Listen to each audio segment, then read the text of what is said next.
Hello guys, welcome back to another mini blog. আজ আমরা যাচ্ছিলাম কলকাতার ইসকন, যেটা রয়েছে মিন্টো পার্কে। কিভাবে যাবো চলো বলি তোমাদের। টালিগঞ্জে নেমে ওখান থেকে মেট্রো করে সোজা চলে যাবে রবীন্দ্র সদন। ওখান দিয়ে 1 নম্বর গেট দিয়ে বেরিয়ে মেন রোডে চলে আসবো হলদিরামের সামনে। ওখান দিয়ে কিছুক্ষণ হেঁটেই পৌঁছে যাবে ইসকন টেম্পল। বাইরে জুতো খোলার জায়গা পেয়ে যাবে। তারপরে ওখান থেকে সোজা মন্দিরে এন্ট্রি করে নেবে। আর আমরা যখন গেছিলাম তখন আরতি শুরু হয়ে গেছিল।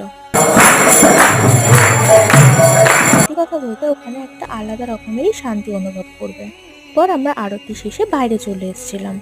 আর ঠিক এই টেম্পলের নিচেই একটা গিফট স্টোর আছে, যেখানে তোমরা অনেক রকমের জিনিস পেয়ে যাবে, যেমন ধূপ, জামা, বই, অনেক রকমের জিনিস পেয়ে যাবে। আর অনেক সুন্দর সুন্দর মূর্তিও পেয়ে যাবে। মন্দিরটি খোলা থাকে সকাল 7:30 থেকে রাত 8:30 অবধি। তোমরা সবাই কিন্তু এখানে আসতে পারো। কোনো ব্লগে টাটা।